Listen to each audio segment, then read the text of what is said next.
इस क्वेश्चन में सबसे पहले ये आप देख लो कि क्या कोई ऐसा पॉइंट है जहाँ पे वेलोसिटी 0 है। आपको एक पॉइंट तो यहाँ पे दिखाई दे रहा है, उसको भूल जाओ क्योंकि वो तो स्टार्टिंग पॉइंट है। 0 एंड 40 इन दो पॉइंट्स के बीच में ही हमें सब कुछ निकालना है। क्या कहीं ऐसा है जहाँ पे वेलोसिटी 0 हुआ है? तो वेलोसिटी यहाँ पे 0 हुआ है।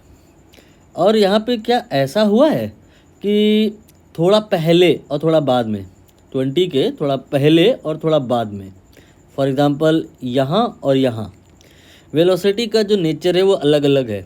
जैसे एक जगह प्लस और दूसरी जगह माइनस है, ऐसा यहाँ 20 के थोड़ा पहले वेलोसिटी पॉजिटिव है और 20 के थोड़ा बाद वेलोसिटी नेगेटिव है। ये सारी बातें मैसेज दे रही हैं आपको। क्या मैसेज दे रही हैं? कि एट 20 सेकेंड डायरेक्शन चेंज हुई है। जो अगर डायरेक्शन चेंज हुई है वी नो देन अंतर आ जाएगा किसमें और किसमें? डिस्टेंस में और डिस्प्लेसमेंट में। तो जब अगर अंतर आ जाएगा तो प्रश्न में हमको केयरफुली देखना होगा कि पूछा क्या है, डिस्टेंस या डिस्प्लेसमेंट। अब आप ध्यानपूर्वक देखो, दिया हुआ है कि फाइंड डिस्टेंस। तो डिस्टेंस निकालने का प्रोसीजर अलग है, डिस्प्लेसमेंट का अलग है। तो आप डिस्टेंस निकालने का प्रोसीजर समझो, करना ये है कि हमें एरिया निकालना है, लेकिन ऐसा नहीं करना है जैसा करते हैं हम लोग डिस्प्लेसमेंट निकालने में। डिस्प्लेसमेंट निकालने में क्या करते हैं हम लोग? एरिया जो बिलो द एक्स एक्सिस होता है, below the x axis area, एक काम करता हूँ मैं दूसरे कलर से शेडेड कर देता हूँ। ये आपका जो है बिलो द एक्सिस एरिया है। डिस्प्लेसमेंट निकालते समय ये आपने नेगेटिव में लेना होता है, लेकिन यहाँ हमें डिस्टेंस निकालना है तो नेगेटिव नहीं लेना है, पॉजिटिव ही लेना होगा। बाकी अबव द एक्स एक्सिस जो एरिया होता है वो इन ऑल केसेस पॉजिटिव ही लेना है। अब एरिया होगा कितना ये तो देख लो।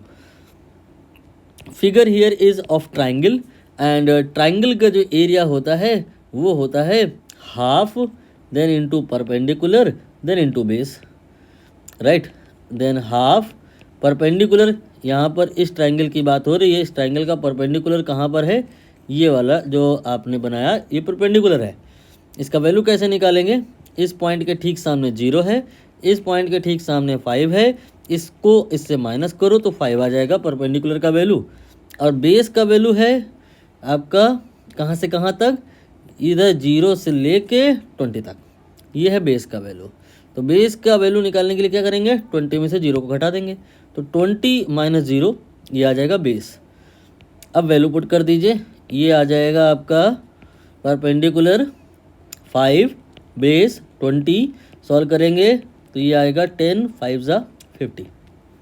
एंड सिमिलरली आप अगर सिमिट्री भी देख लो तो समझ आ जाएगा कि मैग्नीट्यूड वाइज तो कहानी वही है, मतलब जो नीचे का एरिया आएगा वो भी 50 ही आएगा। अब आप देख लो ये निकालना है या ये निकालना है? आपको निकालना है डिस्टेंस। तो आपने सारे जो अबव द एक्सिस था जो बिलो द एक्सिस था प्लस में ही लेने हैं। तो प्लस में ऊपर वाला 50 भी लेना है और प्लस में दूसरा वाला 50 भी लेना है। और अब आप जोड़ दोगे तो आंसर 0 कतई नहीं आएगा, वो तो 100 आएगा। यही आंसर है डिस्टेंस के वास्ते। ना और भी कुछ पूछा है, फाइंड कह रहे हैं average velocity during this period. Average velocity निकालना है। तो एवरेज वेलोसिटी अगर आप समझो बात को तो ऐसा थोड़ा ना होता है कि डिस्टेंस डिवाइड बाय टाइम होता है।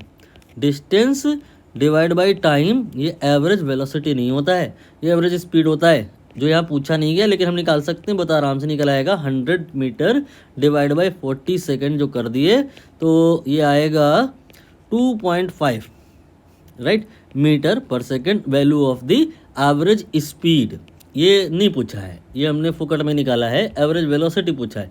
इसके लिए हमको डिस्प्लेसमेंट निकालना होगा कितना हुआ है और उसमें से टाइम डिवाइड मारना होगा। डिस्प्लेसमेंट के लिए मैंने क्या कहा कि जो पहला वाला है उसको प्लस में लेंगे और जो दूसरा वाला है उसको माइनस में लेंगे और फिर जोड़ देंगे तो 0 आ जाएगा। 0 रख दो यहाँ पे एंड डिवाइड बाई टाइम कितना है 40, तो आंसर कितना आएगा 0 मीटर पर सेकेंड। एक आंसर ये आएगा, दूसरा ये आएगा।